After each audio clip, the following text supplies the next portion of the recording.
The document was 12 pages long. Ambassador Vethoran had reviewed thousands of interstellar treaties in her career, spanning 4 conclave cycles, and she had never once noticed her hands trembling while turning a page. She noticed now, not because of what the document said, because of what was stamped across the bottom of page 11, a space that should have contained humanity's seal of acknowledgement, their formal acceptance of the terms, their signature confirming they understood what had been decided about them.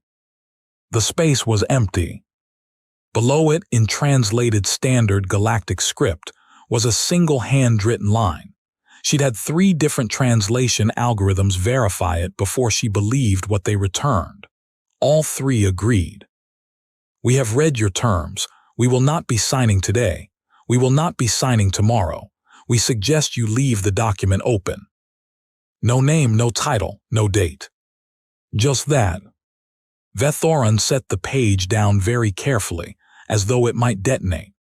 Around her, the 47 representatives of the Galactic Conclave were waiting for her assessment. 47 species, 47 signatures already dried on the 11 pages before the empty one. She opened her mouth to speak and found she had no idea what to say. The document had a name, though nobody liked to use it directly. In official Conclave records, it was filed as Directive 7 Omega, Voluntary Cessation Protocol for Unsanctioned Biological Expansion. In the quiet corridors between sessions, when diplomats spoke in the shorthand of people who handle catastrophe for a living, they called it the Death Warrant. Humanity didn't know that name yet. That was the first of 3 things Vethoran had been told to keep from them. The second was the timeline. The third was why the Vethoru Compact, her own species, the species she represented, the species that had spent 60 years building careful relationships across 40 star systems, had been the last civilization asked to sign, and had refused. She hadn't refused out of moral principle. She wanted to be clear about that, at least in the privacy of her own thoughts. The Vethoru Compact was not a sentimental civilization. They didn't traffic in idealism. They'd survived 4 extinction-level events through calculated, unsentimental decision-making, and sentiment had never once saved them. She'd refused because of a data point. One single data point, buried in the appendix of an anthropological survey that most conclave members had skimmed past to get to the military projections. A data point so small and strange that she almost hadn't caught it herself. But she had caught it, and once she'd seen it, she couldn't look at the rest of the document the same way. She set the treaty aside and pulled up the survey on her secondary display. She'd read this section 17 times in the past standard week. She read it again now. Observation Note 731, Behavioral Anomaly, Human Medical Facilities, **.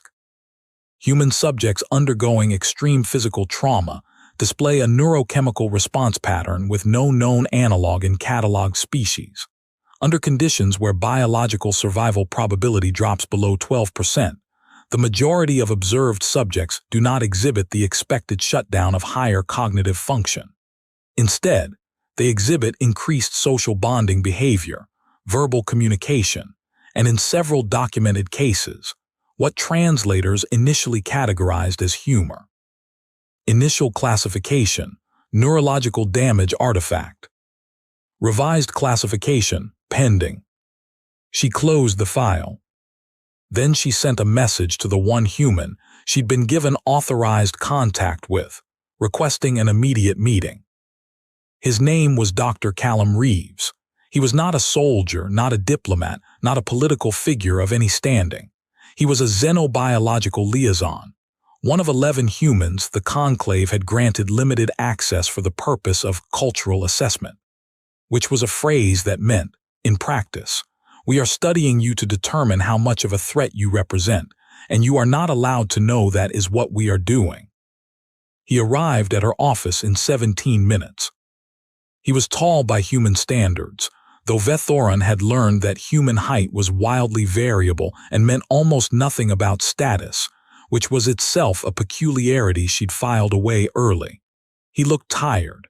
He looked like he'd been tired for a long time and had simply made peace with it. Ambassador. He sat without being invited to, which she'd noticed he always did. She'd initially cataloged it as social aggression. She was no longer sure that's what it was. Dr. Reeves. She pulled up the behavioral survey on her main display, rotated it so he could read it. I'd like you to explain this. He read it. He read it again. His expression did something she didn't have a precise word for. The humor thing, he said finally. Yes. Yeah, he leaned back. We call it gallows humor. It's pretty old.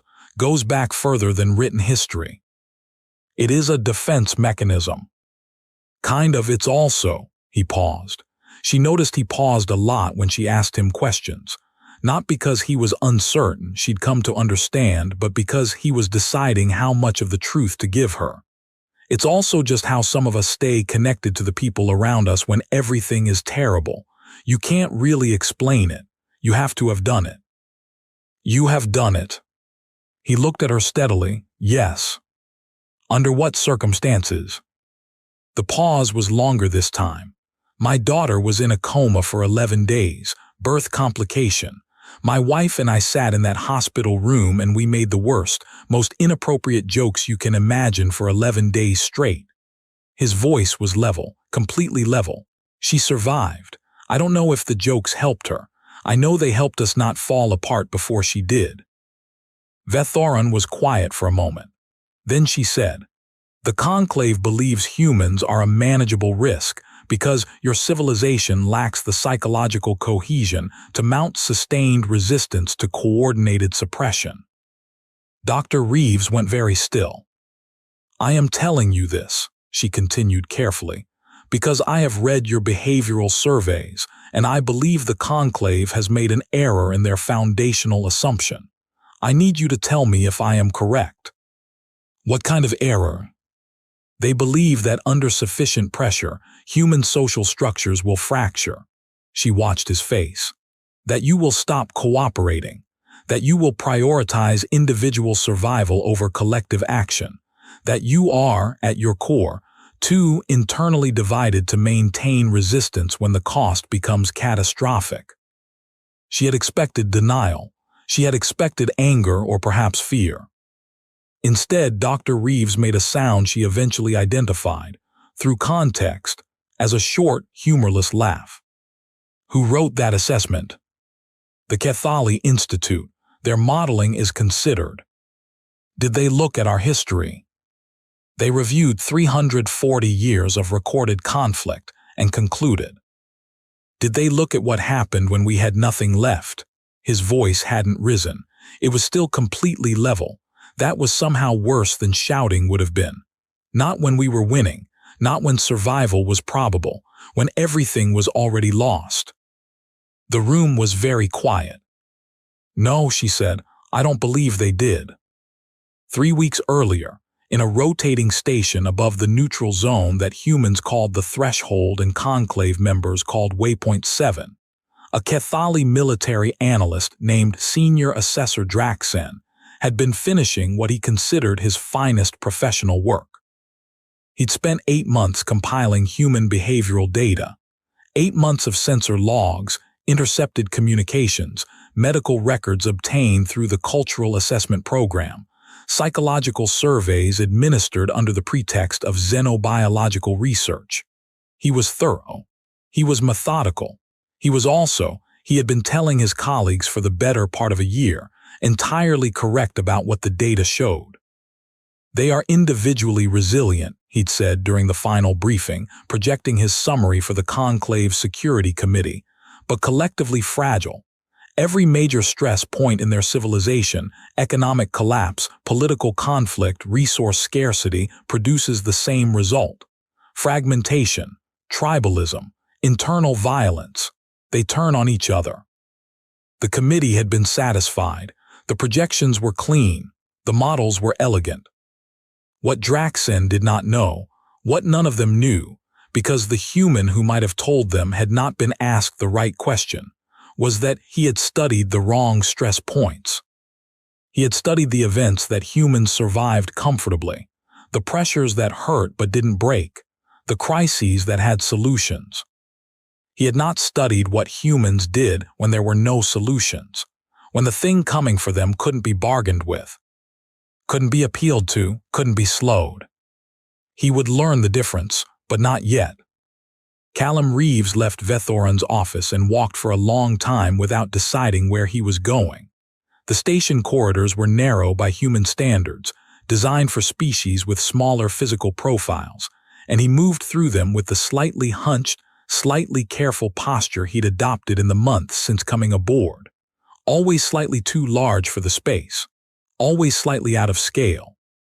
He found a viewport that looked out toward the star the station orbited, a dim, orange dwarf that the Conclave's charts listed as uninhabited, and he stood there for a while just breathing. His personal communicator had 47 unread messages from Earth. He knew because he'd been not reading them for 6 days. He knew what they were about. The same thing all the messages had been about for 3 months, since the directive had been leaked, not to humanity's governments, but to enough independent xenolinguistics researchers that the shape of what was being discussed had become impossible to hide. He pulled up the oldest unread message. It was from his wife. "Cal, we're okay. Myra asks about you every morning. I tell her you're at work, which is true and also not true enough.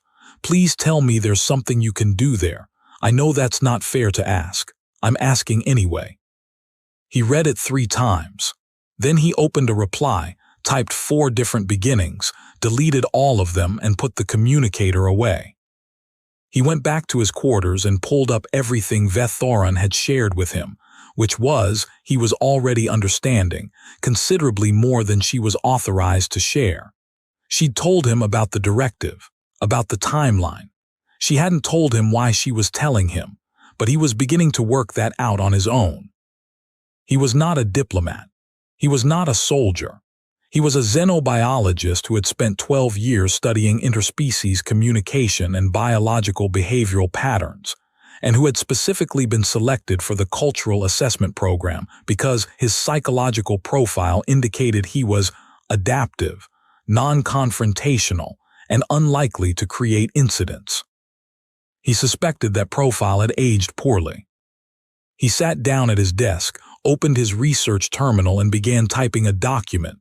Not a report, not a request, something else. He worked for 9 hours without sleeping, which was another thing the Cathali behavioral models hadn't adequately accounted for. The human relationship with sleep deprivation. The way humans pushed through it not by physiological superiority, but by sheer, bloody-minded stubbornness and moderate quantities of caffeine. By the time he stopped, he had written 43 pages. He titled it, "What You Are Missing About Us." Then he sent it to Vethoran and waited. She read it in 4 hours. In Vethoru biology, reading was a faster process than in humans, information processed through layered cognitive streams rather than sequential parsing. So 4 hours was not the speed of a fast reader. It was the speed of a reader who kept stopping, who kept going back, who kept reading passages twice, not because the translation was unclear, but because the content was restructuring something. The document was not a political argument. It was not a plea. It was not an emotional appeal, which was what most Conclave members would have expected from a human-facing extinction. They had assumed humans would beg, because every other species facing suppression directive had begged, and the Conclave had cataloged begging as the terminal phase of civilizational resistance. The document was a technical analysis. It was Callum Reeves, with 12 years of xenobiological expertise and the particular clarity of someone who has nothing left to lose, explaining precisely, methodically, with extensive citation, every single place the Conclave's models of human behavior were wrong. Not emotionally wrong, structurally wrong. The section headings alone were enough to tell her she had been right to refuse the signature. Section 4. Why tribalism during low-stakes crises does not predict behavior during extinction-level crises. Section 7. The role of meaningless suffering in human psychological bonding. Section 11. Historical precedents of human collective action under conditions where survival was statistically impossible. Section 19. Why human irrationality is not a vulnerability. She stopped on Section 19 for a long time. The Conclave's assessment models assume that irrational behavior represents systemic failure in human decision-making, and that under sufficient pressure, this irrationality will cause civilizational collapse. This assumption contains a categorical error. Human irrationality under pressure is not a bug, it is the feature. A rational civilization, faced with statistical certainty of defeat, will calculate the optimal moment to cease resistance and minimize further loss. Every species in your conclave has done exactly this at some point in their history. Your models work perfectly for rational civilizations. We are not a rational civilization. We have never been a rational civilization. We are a civilization that, in the documented historical record, has repeatedly continued fighting after every rational calculation indicated we should stop, and has, in multiple cases, won. Not because we had superior resources, not because the odds changed, because we don't process statistically certain defeat the way your models predict. We process it as a reason to get angry. She put the document down. She picked up the unsigned treaty page. She looked at the empty space where humanity's signature should have been. We suggest you leave the document open. She had read that line 17 times. She understood it differently now. The conclave emergency session was called 6 days later, not because of Reeves's document. She hadn't distributed it, not yet, not without understanding what she was setting in motion. It was called because of something else entirely. Because the humans had apparently been busy. Senior Assessor Draxen delivered the situation report personally, which told her immediately that whatever had happened was serious enough that he didn't trust a subordinate to present it without causing panic. Waypoint 12 recorded an unauthorized broadcast 14 hours ago, he said. His voice was controlled in the way that voices get when the person speaking has been practicing control for several hours before the meeting. The broadcast originated from within the Cultural Assessment Program's communications network. It was encrypted using a cipher we did not know the humans had developed. The room was silent. We have now decrypted it. It was transmitted to Earth. The content was, he paused. The content was a complete technical summary of the directive, the timeline, and the names of all 47 signatory species. Vethoran kept her face still with the specific effort of someone who has spent 60 years in diplomacy. She did not look at anyone. She looked at the center of the table. One of the cultural assessment liaisons, said Conclave Chair Mevinsal, and the word asterisk liaisons came out with a particular weight that meant she already knew which one. How did they access?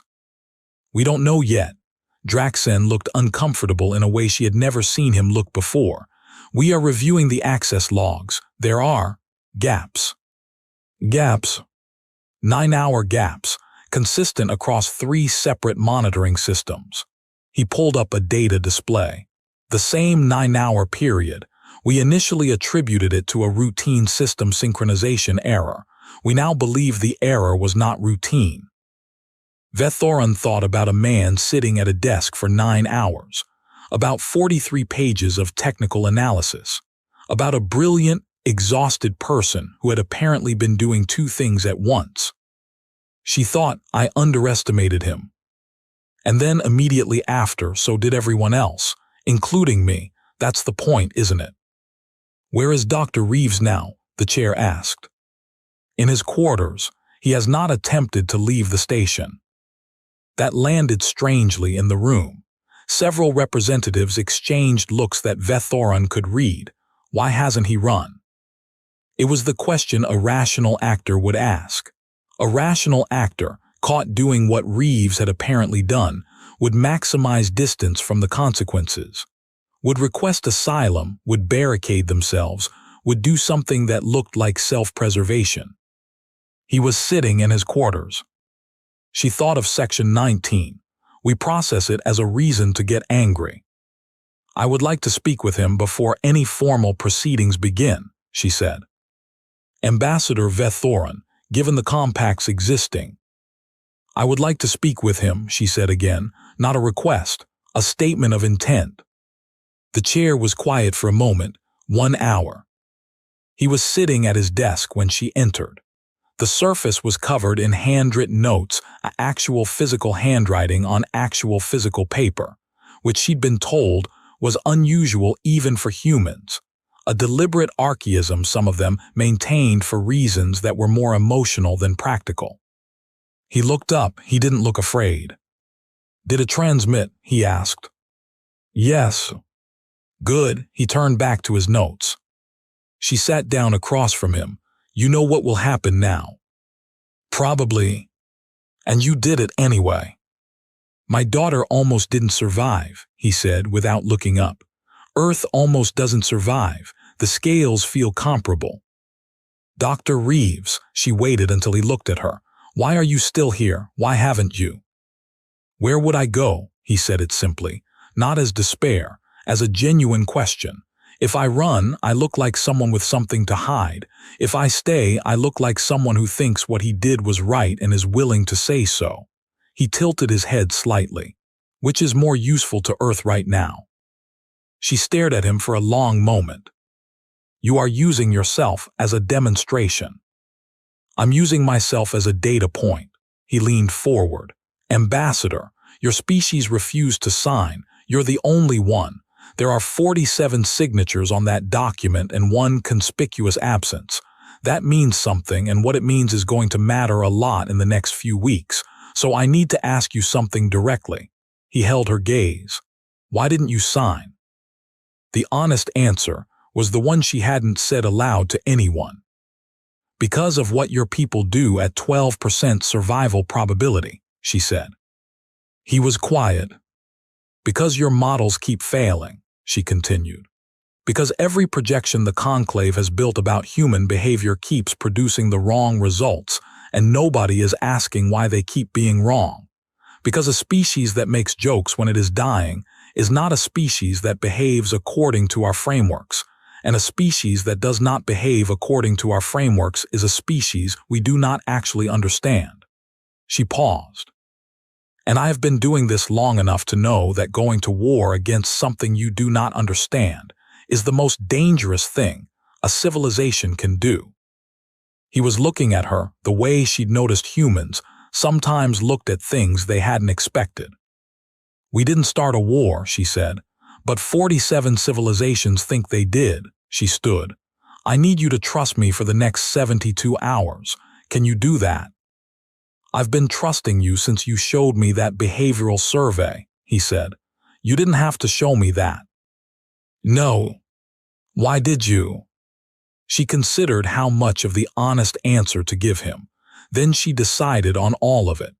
Because I needed to know if the document was wrong, and I needed someone who would tell me the truth instead of what they thought I wanted to hear. She left him to his papers.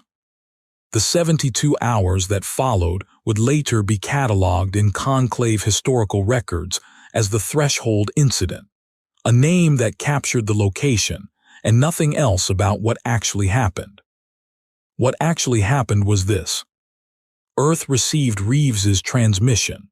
The governments of Earth spent 11 hours in emergency session, not fragmenting, not fracturing, not collapsing into the tribal conflict that Draxen's models had predicted as the default human response to civilizational threat. 11 hours of the most contentious, loud, chaotic, frequently interrupted, and occasionally profane deliberation in recorded diplomatic history, which eventually produced a unified response so unexpected that, when Vethoran received the translation, She sat with it for a long time before she trusted herself to read it to the security committee. The response was not a plea. It was not a counteroffer. It was not a request for negotiation. It was a single statement, transmitted in 47 languages, one for each signatory species, simultaneously, on a broadcast frequency that politely ignored every conclave communication protocol that should have made such a broadcast impossible for a pre-tier civilization to execute. We understand what you have decided. We want you to understand something in return.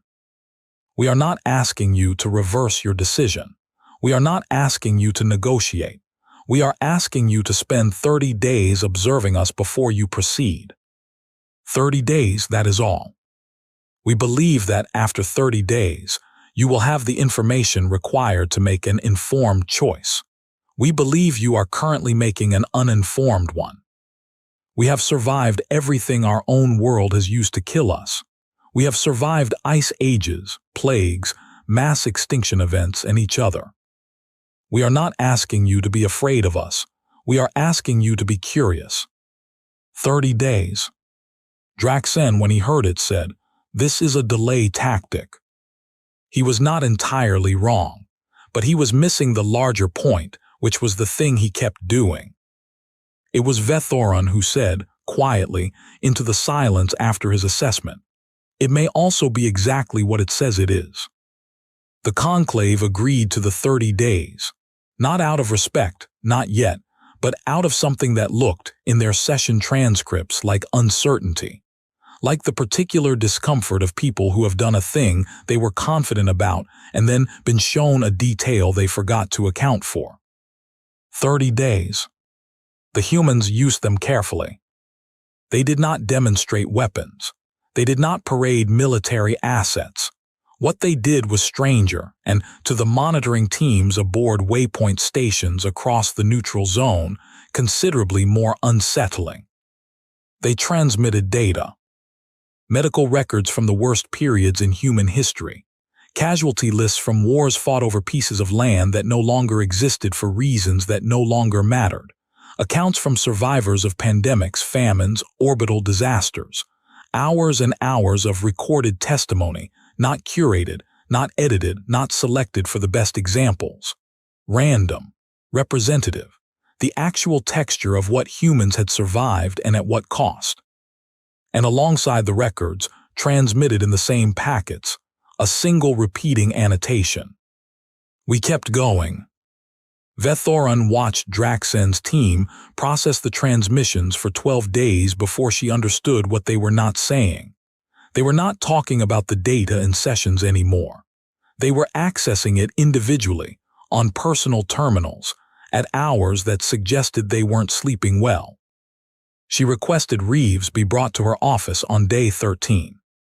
He walked in looking like a man who had slept badly and didn't care. He had notes with him. He always had notes. "They're watching the records," she said. "I know. Your people knew they would. We were counting on it." She studied him. "You've done this before, shown people what you've survived in order to change how they see you. Every generation." He sat down. He looked tired in the same way he'd looked tired the first time she met him, not like someone who needed sleep, but like someone carrying something for a long time that they'd stopped expecting to be able to put down. It's one of the things we're actually good at. We're not good at preventing catastrophes. We're not particularly good at avoiding wars. We're absolutely terrible at predicting when things are going to go wrong. He paused. But we are very, very good at making sure everyone understands what it cost us to survive the things that already went wrong. Because if you understand that, if you really understand how much it cost and we kept going anyway, then you have to at least ask, what happens if we make them fight for it? The room was quiet. "That's the calculation," she said. "That's the only calculation we have. And if it doesn't work?" He was quiet for a moment, long enough that she could see he'd already thought about this, had been thinking about it since before he sent the transmission, had factored it into the decision and sent the transmission anyway. Then we fight for it, he said, and we show you what that looks like. There was something in his voice when he said it that she had no word for in Vethoru. Not bravado, not performance, something quieter and more final. The voice of someone who has already accepted the worst outcome and has simply chosen what they're going to do with their hands while they wait to find out if it arrives. She thought of the hospital room, the bad jokes, 11 days. She thought they have been doing this their whole existence. That is not a crisis response. That is just how they are. On day 19, Draxen requested a private meeting with Vethoran. He came to her office without his usual staff, without his data displays. He sat across from her and was quiet for a long moment, which was unusual for a man who was rarely quiet. I reviewed the Myrill incident records, he said finally. She knew the reference. It was in the human transmission, one of hundreds of documented cases. A mining platform disaster early in Earth's orbital expansion. Catastrophic structural failure. 47 workers trapped without power, without heat, without any reasonable probability of rescue. They'd survived for 19 days. The temperature, he said, at the point where their internal body heat alone was insufficient to, he stopped. They shared warmth, physically, continuously. They rotated positions to ensure the most vulnerable stayed centered, for 19 days. Yes. The biological math doesn't work. He said it like it was bothering him, like it had been bothering him for several days. The caloric deficit alone should have.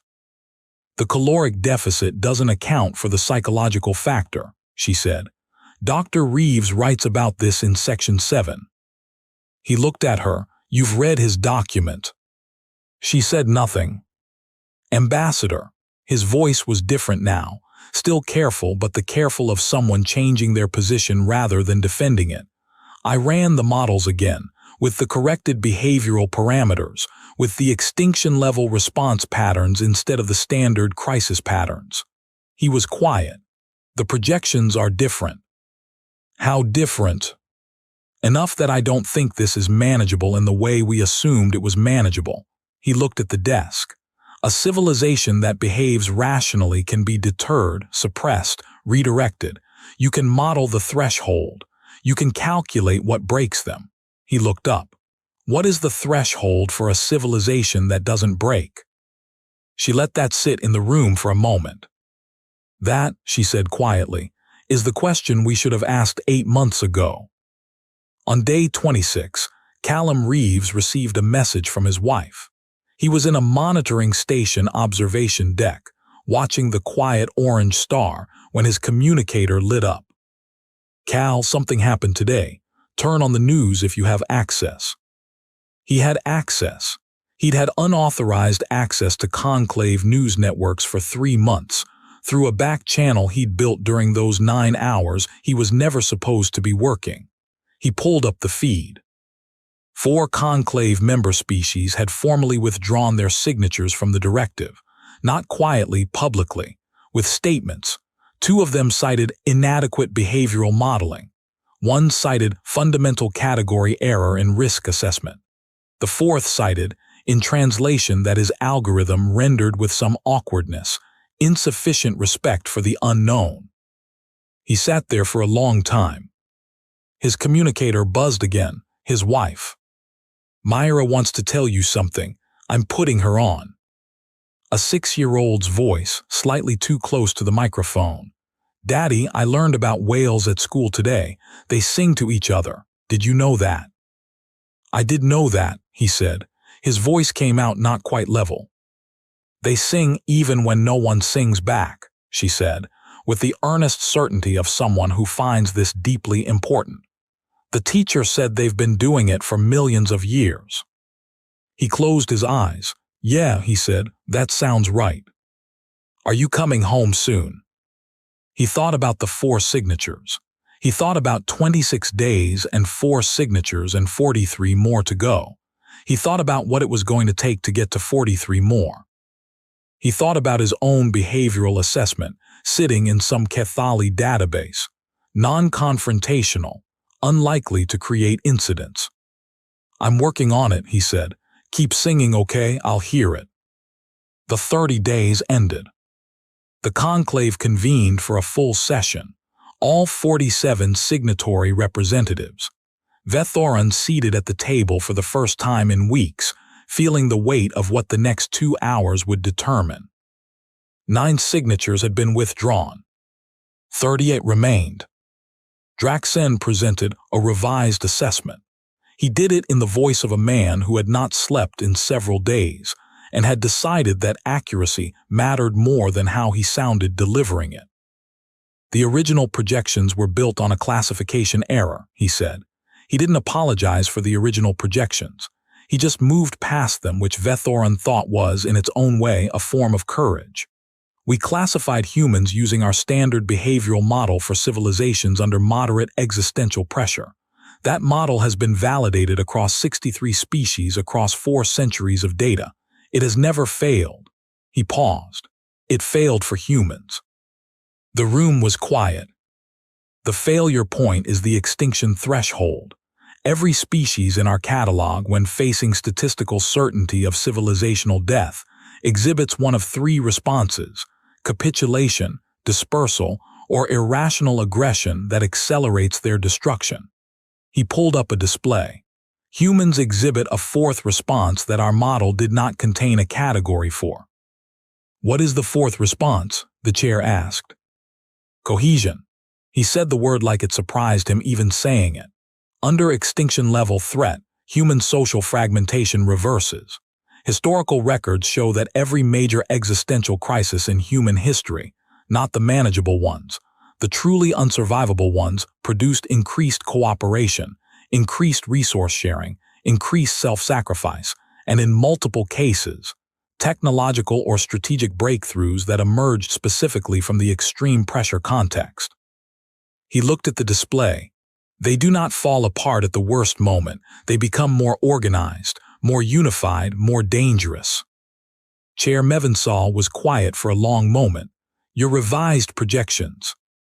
If the directive proceeds on current timeline, with current human behavioral parameters." He stopped. He looked at his own numbers like they were telling him something he didn't want to hear. "We do not reach a resolution point that I would characterize as favorable at any point in the projection window." The room erupted. Vethoran sat through it. She let it run. She'd been in enough sessions to know when to speak and when to let the noise exhaust itself. When it quieted, she said, "There is a second document." Heads turned. Dr. Reeves prepared it simultaneously with the transmission. He gave it to me before formal proceedings began. I have been waiting for the appropriate moment to introduce it. She projected the 43 pages. "He calls it What You Are Missing About Us. I would suggest we read it before we vote on anything." She looked at the 47 seats. 9 empty. 38 occupied by people who were, she thought, beginning to feel the specific discomfort of realizing they had almost done something they could not have undone. "We have been asking the wrong question," she said. "We have been asking whether we can suppress a civilization that is weaker than us. The correct question is whether we want to spend the next century finding out what happens to civilizations that try." The vote was not unanimous. It was never going to be unanimous. 22 signatures were formally withdrawn over the following 3 weeks. 12 more civilizations placed the directive in indefinite suspension, which was a diplomatic mechanism that meant we are not withdrawing but we are not proceeding, which was itself a strange thing. A death warrant sitting in a drawer, not signed, not rescinded, existing in a state of unresolved uncertainty. 4 remained committed to the original terms. They transmitted their intention to Earth directly, without going through Vethoran's office, without going through any of the standard diplomatic channels. A deliberate snub, a demonstration that they were not changing position. Callum Reeves was informed of those 4. He read the notification, put it in a folder, and opened a new document. He worked through the night. By morning, he had written something he titled, with the particular human tendency toward understatement that Vethoron had come to recognize as a warning sign rather than reassurance. Notes on the 4 remaining holdouts, a preliminary observations. It was, she discovered when she read it, the most unsettling document she'd encountered in 4 conclave cycles. Not because of anything it threatened, because of how calm it was, because it was a careful, methodical analysis of each of the 4 holdout civilizations, their histories, their decision-making patterns, their critical resource dependencies, their structural vulnerabilities, not written like a threat assessment. Written like curiosity, like someone who had been given unlimited time and found something genuinely interesting to think about. She called him into her office. "You weren't going to show me this," she said. "Not yet." He sat down. He looked like he'd finally slept, like the sleep had helped and hadn't helped in equal measure. "I was going to finish it first."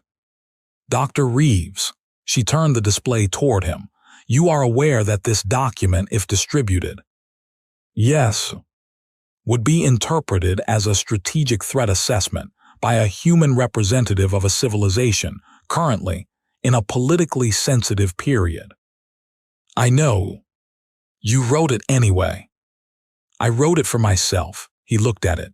"I'm trying to understand them, the 4 who won't move. I want to know what they're afraid of. If I know what they're afraid of, I know what they need to see before they'll change." He paused. "Same thing I always do." She was quiet for a moment. "That is not what they'll think when they see it." "I know what they'll think." He met her gaze. "But I'd rather they be afraid of the version of us that studies them than the version that stops studying them." She thought about that for a very long time. Then she said, "May I keep a copy?" The document was never distributed. Not that document. What was distributed in the final weeks of the Threshold Incident's formal proceedings was something different, something Vethoron constructed herself, drawing on Reeves's 43 pages, on Draxen's revised models, on 18 months of behavioral data, and the particular education of having watched a single human being operate under conditions designed to make him capitulate and find something else entirely. It was not a threat assessment. It was a recommendation to the full conclave, entered into permanent record, that humanity be reclassified from manageable expansion risk to category unknown, a classification that had existed in conclave taxonomy for 300 years and had never once been formally applied to any species. Category unknown did not mean dangerous. It did not mean protected. It meant we do not have adequate models to predict this civilization's behavior under extreme conditions, and we acknowledge that our existing frameworks are insufficient to make determinations about their future. It meant we are uncertain in a formal way. The 4 holdouts objected, vociferously. They cited precedent, treaty law, established conclave authority. They did not withdraw their objections from the directive, in the end. But they did not proceed with it either. The directive sat in its drawer, unsigned by one species, surrounded by withdrawn signatures and suspended agreements, and a category unknown classification that nobody quite knew what to do with. And Earth had its 30 days, and then more days after that. Vethoron saw Reeves one last time before he returned to Earth. She'd arranged his safe departure herself, overriding 3 separate legal proceedings that were still technically pending, which would require considerable political capital to resolve and which she had decided, upon careful reflection, was worth the cost. He came to her office to say goodbye. He looked like himself, tired, carrying something, notes under one arm. "They're going to keep watching us," he said. It wasn't a question. "Yes. And the directive?" "It remains open," she said it carefully, "in accordance with your original request." He almost smiled at that. Yeah. He looked at the viewport behind her desk at the orange star they'd both been staring at for months. "Do you think it changes, in the long run, the way they see us?" She considered the honest answer. I think the question they are now asking is different from the question they were asking 3 months ago. What question are they asking now? They are no longer asking whether you can be stopped, she said. They are asking what it would cost and whether they are willing to pay it. He was quiet, and what's the answer? That depends, she said, on how much you make the cost visible. He looked at her. You know that's what we've been doing the whole time. I know, she paused. That is why I didn't sign. He nodded slowly. He picked up his notes, adjusted the stack, did that thing where he was deciding how much of the truth to give. Then, apparently deciding on all of it. My daughter's 7 next month. First birthday I'll be home for in 2 years. I hope it is a good one. It will be. He said it with the particular certainty of someone who has made a decision about something rather than a prediction about it. He moved toward the door. Then he stopped. Ambassador. Yes. Thank you for showing me the behavioral survey. She thought about what to say. She thought about 12% survival probability. She thought about hospital rooms and bad jokes and 19 days in a freezing platform and people singing when no one sings back. Thank you, she said, for explaining it. He left. The station returned to its routines. The conclave continued its session cycle. The directive continued to sit in its drawer. Draxen published his revised models 6 months later. The xenobiological community was not entirely sure what to do with them. The paper was cited 1,100 times in the first year. It introduced a new term into the formal taxonomy of civilizational behavioral analysis, not a category, not a classification, but a flag. A notation placed beside a species profile when the standard models failed to produce consistent predictions. The flag read in Standard Galactic, Category Unknown, Observe Extended. It was applied in the first year to one species. Humanity was not the strongest civilization the Conclave had encountered. They were not the most technologically advanced, not the most numerous, not the oldest, not the most strategically positioned. They occupied a single star system in an unremarkable arm of an average galaxy, and they had been, for the entirety of their recorded history, in the process of arguing with each other about something. They were not the species the galaxy feared.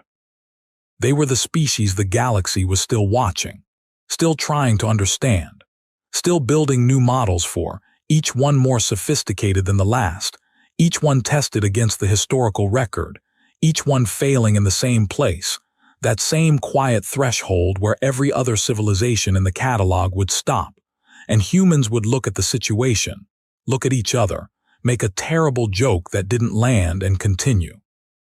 There was an observation note in Vethoron's final report, buried in the appendix, that she had written late at night when she was tired enough to write something honest.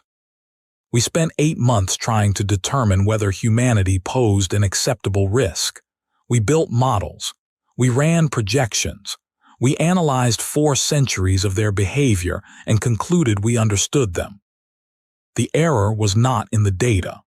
The error was in the assumption that understanding what a civilization has done in the past tells you what it will do when everything is at stake. We now have a category unknown classification and no better answer. What I can say is this: humans have a word which does not translate precisely into Standard Galactic for the specific act of continuing past the point where continuation makes rational sense. They use it most often in the context of love or loyalty or grief, emotional states, not strategic calculations. The word implies that the continuation itself becomes the meaning, that the act of not stopping is the argument. I have reviewed the behavioral models. I have reviewed the historical records. I have spoken at length with one human who was given the choice between self-preservation and defiance and chose defiance, sat quietly with that choice in his quarters, and called it work. I do not know what the directive should become. I do not know what humanity will become. I know that the 47 civilizations who signed that document believed they were acting on complete information. They were not, none of us were. And the single most dangerous thing in the known galaxy may not be a weapon or a fleet or a biological agent.